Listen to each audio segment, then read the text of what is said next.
ઓધોબાગ 3 મહાદેવ મંદિરે કાર્યક્રમ યોજવામાં આવ્યો। સ્ટોરી રિપોર્ટ બાય કરણ વાઘેલા, ભુજ। મારું નામ સહદેવ દિલુભા જાડેજા, એક્સ કાઉન્સિલર નગરપાલિકા અને હાલ શક્તિધામ ટ્રસ્ટના ટ્રસ્ટી તરીકે અને મંત્રી તરીકે સેવા બજાવું છું।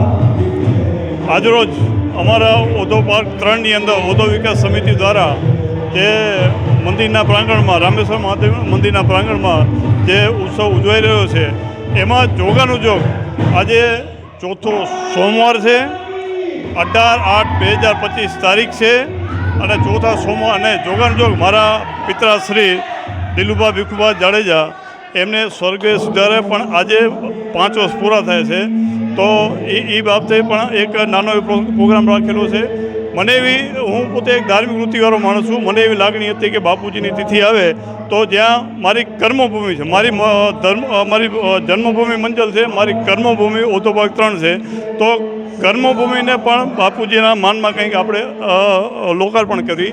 તો આજે એના માનમાં આપણે એક રામેશ્વર મહાદેવ મંદિરના ઘુમટ ઉપર એક મોરલો લીધેલો છે અને મોરલો જે 3 ટાઈમ, દિવસના 3 ટાઈમ ટહુકા કરશે અને અનુરાધના પોડવાલના અવાજમાં એની સ્તુતિ આવશે।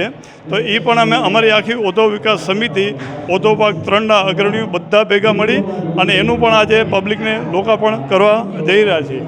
મેં ઓધો વિકાસ સમિતિને આ મોરલાનું લોકાર્પણ કરી દીધું છે, પણ આજે બધા ભેગા મળી અને અમે આનું પબ્લિકને લોકાર્પણ કરવા જઈ રહ્યા છીએ।